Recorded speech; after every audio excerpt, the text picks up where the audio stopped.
என்னதான் நம்ம time energy எல்லாத்தையும் வேஸ்ட் பண்ணி இந்த குழந்தைங்களுக்கு ஸ்நாக்ஸை செஞ்சு கொடுத்தாலும் பாராட்டாட்டாலும் பரவாயில்லைங்க.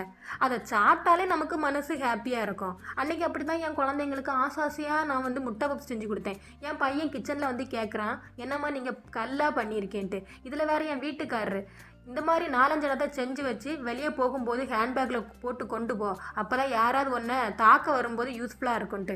அந்த அளவுக்கு கேவலமாகவா இருக்குது. பப்ஸுன்னா கொஞ்சம் லேயராக வரும், ஆனால் நான் செஞ்ச பப்ஸு கொஞ்சம் சுற்றி வச்சா உடச்சா வர்ற மாதிரி இருக்குது. அதுக்கு என்ன பண்ணுறது? ஆனால் நான் விடாமுயற்சி விஸ்வரம்பு வெற்றி அப்படின்ட்டு அடுத்த வாட்டியே நான் முட்டை பப்ஸ் தாங்க செஞ்சேன். ஆனால் இந்த முறை நிறைய வீடியோ எல்லாம் பார்த்து அந்த மாவை ஃப்ரிட்ஜுக்குள்ளே 4-5 முறை வச்சு எடுத்து லேயராக கட் பண்ணால் இந்த வாட்டி முட்டை நம்மளை காலை வரையிடுச்சு. முட்டையோட வெள்ளைக்கருவே காணவே இல்லை. இருந்தாலும் பரவாயில்லன்ட்டு வெங்காயத்தையெல்லாம் நல்ல ஸ்டஃப்பாக சூப்பராக பண்ணி உள்ளே வச்சுட்டேன். ஆனால் என்ன பண்ணிட்டேன், இந்த கப் கேக் பண்ணுற ட்ரேயில் வச்சு ஓவனில் வச்சுட்டேன். 2வது எடுத்து பார்த்தா முட்டை குஞ்சு பொரிச்சு வெளியே தள்ளுன மாதிரி புது புது டிசைனாக இருக்குது. ஆனால் டேஸ்ட்டு அடிப்பொலியாக இருந்துச்சுங்க.